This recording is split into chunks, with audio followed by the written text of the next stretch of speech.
A Confraría de Porto do Son, con máis dun século de vida e preto de 90 socios, segue a reinventarse para manter a súa competitividade. Hai anos que se sumou o sistema Lonxas Galegas 4.0 para a poxa en remoto, que permite reducir custos e axilizar a subasta. Ver en primeira persona a primeira venda dos produtos que hoxe capturaron os barcos daqui deste porto, e tamén a asistir en directo a subasta digital, a subasta en remoto, a través do sistema de Lonxas Galegas 4.0 que xa leva uns anos implantado e que funciona en casi todas as lonxas de Galicia.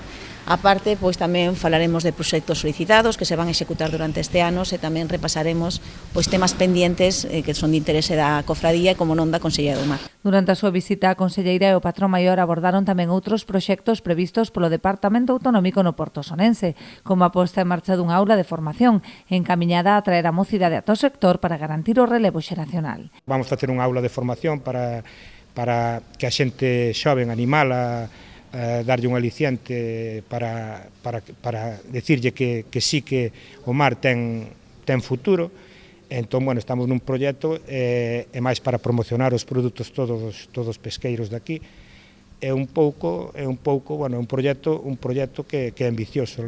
A lonja ten 30 anos e necesita unha modernización, e as modernizacións agora van un pouco en promoción do produto, en promoción porque cada vez as cuotas son menos, pescase menos, entón o que hai que mirar é do que se pesca, vendelo a un precio que sea rentable.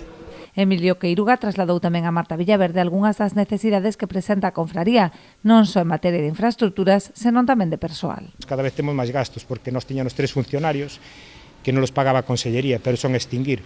O ano pasado jubilousenos un, co cual tuvemos que contratar un lonjero, e xa temos que dispoñer de 30 ou 40 mil euros, que non sabemos onde os vamos a quitar, pero en un ano ou dous jubilasenos outro. É máis unha persona da oficina, unha secretaria. Entonces, claro, ten en conta que unha lonja tan pequena, que a facturación que nós temos, que non chegamos nunca a 2 millóns de euros, costanos moito sobrevivir.